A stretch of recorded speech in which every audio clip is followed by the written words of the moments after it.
ఈ రోజున ధనవంతులకు కూడా కరోనా వైరస్ వదులుతుందా? ధనవంతుల జీవితాల్లో డబ్బున్నా కూడా వారిని వారు రక్షించుకుంటున్నారా?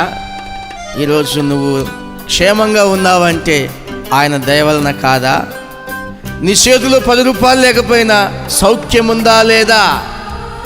కోట్ల రూపాయలు ఉన్నోడి కంటే నువ్వు మేలా కాదా? ఒకసారి ఆలోచన చేయాలి. నా ప్రియ సహోదరులారా, ఇన్ని ప్రమాదాలు లోకమంతా జరుగుతుంటే మనుషులకు ఎలా నిద్రపడుతుందో అర్థం కావడం లేదు. ఎలా ప్రార్థన చేయకుండా ఉంటున్నారో నాకు అర్థం కావడం లేదు. రాకడకి ఎత్తపడాలా లేదా? ఇంకా సమయం ఉందిలే అని బుద్ధి లేని కన్యకలు అనుకున్నారు కనుక వారు ఎత్తబడలేదు.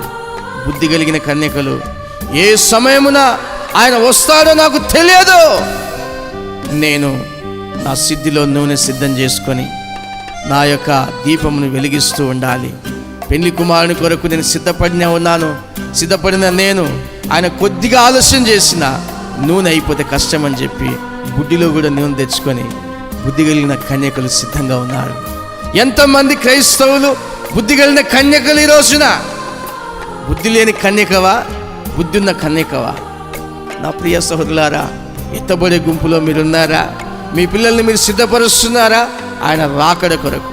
మారు మనసు పొందిన వారు బాప్తిసం పొందాలి, బాప్తిసం పొందిన వారు పరిశుద్ధాత్మ పొందాలి, పరిశుద్ధాత్మ పొందిన వారు దేవుని వాక్యానికి లోబడి ప్రత్యేకింపబడిన జీవితం జీవించాలి, దేవునితో సాంగత్యం చేయాలి.